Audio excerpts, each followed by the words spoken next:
প্রথমেই শুভ আন্তর্জাতিক মাতৃ দিবসের সকল মাদেরকে আমার শুভেচ্ছা জানাই।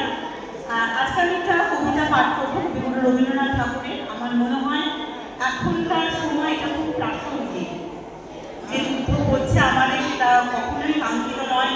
যারা এরকম না চাইতেও আমাদের মধ্যে এরকম স্বপ্ন এনেছে তাদের উদ্দেশ্যেই কবিতা। প্রশ্ন কবিগুরু রবীন্দ্রনাথ ঠাকুর। ভগবান, তুমি যুগে যুগে দূত পাঠাইছ বারে বারে দয়াহীন সংসারে।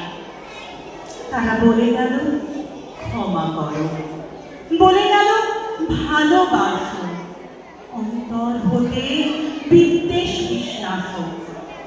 বরণীয় তারা, স্মরণীয় তারা, তবুও বাহিরে দাঁড়িয়ে আজই দুর্দিনে ফিরানো তারা ব্যর্থ নমস্কারে।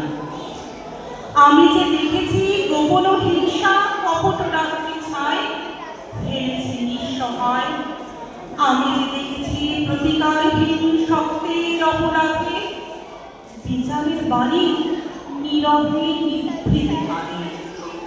আমি যে দেখিল তরুণ বালক উন্মাদ হয়ে ছুটে কি যন্ত্রণায় মরেছে পাথরে নিষ্ফল মাথা ফুটে।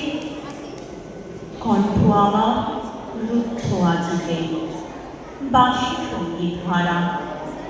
অমাবস্যার কারা লুপ্ত করেছে আমার ভুবন দুঃসবনের তলে। তাই তো তোমার সুধার অশ্রু জলে, যাহারা তোমার বিষাইছে বায়ু নিভাইছে তব আলো। তুমি কি তাহাদের ক্ষমা করিয়াছ? তুমি কি দেখেছ ভালো? নমস্কার।